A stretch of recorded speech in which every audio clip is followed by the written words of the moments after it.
चलिए दोस्तों, आज हम लोग बात करेंगे हमारे लाइनअप ट्रेनिंग के बारे में कि हमारा लाइनअप ट्रेनिंग जो 10 डेज का था उसका क्या क्या शेड्यूल था, कौन कौन से डिपार्टमेंट में हम लोगों ने अभी तक ट्रेनिंग किया है और कितना बाकी है और क्या क्या उसका कौन से प्रोसेस होता है, क्या होता है।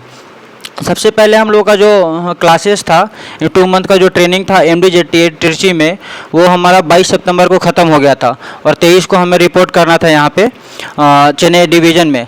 तो सबको स्टेशन डिवाइड हो चुका। हम लोग चेन्नई बैच से मतलब 20 स्टूडेंट्स, 20 कैंडिडेट से 20 कैंडिडेट से उसमें से 10 को जो था चेन्नई एगमोर दिया गया और 10 को चेन्नई सेंट्रल दिया गया।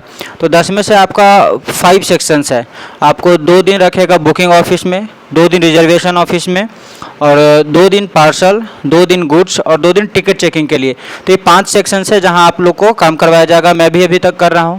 मेरा बुकिंग ऑफिस, पार्सल ऑफिस और रिजर्वेशन ये चेन्नई एगमोर में था, मैंने वो 6 दिन कर लिया। और 2 दिन गुड्स था जो कोरुकुपेट था, KOKG जहाँ बोला जाता है, कोरुकुपेट में था, तो मैंने वो भी 2 दिन का कंप्लीट कर चुका है और कल और परसों मेरा टिकट चेकिंग का है। तो ये आपका सेक्शन है कि चेन्नई और जो चेन्नई सेंट्रल में जिन 10 लड़कों का दिया उनका 6 दिन यानी बुकिंग, रिजर्वेशन और पार्सल जो 6 दिन था आपका चेन्नई सेंट्रल में ही था।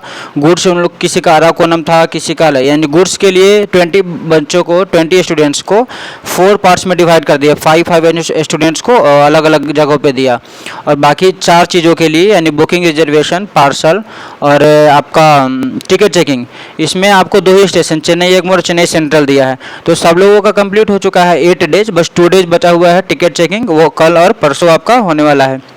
हम लोगों का चेन्नई एगमोर में टिकट चेकिंग होगा और जो और 10 बच्चे चेन्नई सेंट्रल में टिकट चेकिंग होगा। तो इसमें कुछ ज़्यादा नहीं है, 2 दिन आपको वर्क भी नहीं करवाता है जहाँ जाने पे, वो आप अपने मन से अगर टिकट इशू भी UTS में हम लोग गए तो बस बैठा कर के पहले दिन दिखाया, पूरा दिन बैठ कर देखते ही रहे। जहाँ जाते हैं बैठ कर भी देखना ही रहेगा, आपको कोई काम धाम कुछ नहीं रहेगा। तो काम कुछ नहीं है, बस बैठ कर के देखना है। अगर आपका टिकट इशू करने का मन है तो खुद से बोलते हैं लोग वहाँ पे, तो टिकट इशू करने देते हैं। PRS में भी टिकट इशू किया था, बहुत चीज़ें जैसे BPT, बल्क बुकिंग, ये सारे टिकट इशू कुछ लोगों ने किया, मैंने भी किया था। तो आप चाहिएगा तो ऐसे लाइनअप ट्रेनिंग में जो 2 डे का उसमें कितना ही काम करवाएगा, तो इसलिए काम कुछ नहीं करवाता, बस बैठ करके आपको ऑब्जर्वेशन करना होता है, चेक करना होता है। और जब लाइनअप ट्रेनिंग के लिए आपको एक डॉक्यूमेंट पेपर दिया जाता है आपके ट्रेनिंग सेंटर से। अब एग्जामिनेशन ख़त्म होगा, अगले दिन जब रिपोर्ट करना होगा तो पेपर देना होगा। वो पेपर मैं आप लोगों को दिखाता हूँ।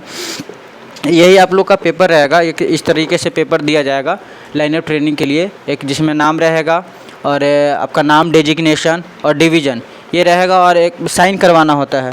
आप जिस सेक्शंस में जाइएगा बुकिंग ऑफिस में तो बुकिंग ऑफिस से साइन करवाना होगा, फिर पार्सल ऑफिस के सुपरवाइज़र से, फिर रिजर्वेशन ऑफिस के सुपरवाइज़र से, गुड्स के सुपरवाइज़र, टिकट चेकिंग के सुपरवाइज़र, सारे सेक्शन से साइन करवा करके फिर आप लोग को रिपोर्ट करना होता है आफ्टर 10 डेज। तो उस दिन आप टेम्प्रेरी पोस्टिंग मिलती है। तो हम लोग को 4 का ख़त्म है, 5 को रिपोर्ट करेंगे हम लोग अपना हेडक्वार्टर्स DRM ऑफिस, और वहाँ पे हम लोग को टेम्प्रेरी पोस्टिंग बताया जाएगा। तो टेम्प्रेरी पोस्टिंग 1 मंथ का होगा। After completion of temporary posting लगभग 1 महीना टेम्प्रेरी पोस्टिंग में काम करना होता है, उसके बाद परमानेंट पोस्टिंग हम लोग को दिया जाता है। तो यही था लाइनअप ट्रेनिंग 10 डेज का, और कुछ खास नहीं था। बाकी कुछ जो छोटे छोटे वीडियोस मैं ऑलरेडी आप लोगों के लिए लाता रहता हूँ, डालता रहता हूँ, तो जहाँ पॉसिबल हो पाता है। तो काफ़ी लंबे समय के बाद ये एक वीडियो बन रहा है, क्योंकि थोड़ा समय कम मिल पाता है जब ट्रेनिंग्स होती हैं तो ज़्यादा। तो ट्रेनिंग में पूरा सुबह लगभग 10 से सुबह शाम 5-6 बजे तक चला जाता है, इसीलिए। तो यही था। और कल टिकट चेकिंग के भी अगर पॉसिबल हो तो मैं वीडियो आप लोगों के लिए लेकर के आऊँगा। गुड्स सेक्शन का ऑलरेडी 1-2 वीडियो डाल चुका हूँ शॉर्ट्स के रूप में। तो यही था लाइनअप ट्रेनिंग का प्रोसेस, और कुछ नहीं है। तो फिर आगे मिलेंगे हम लोग किसी और वीडियोज़ में।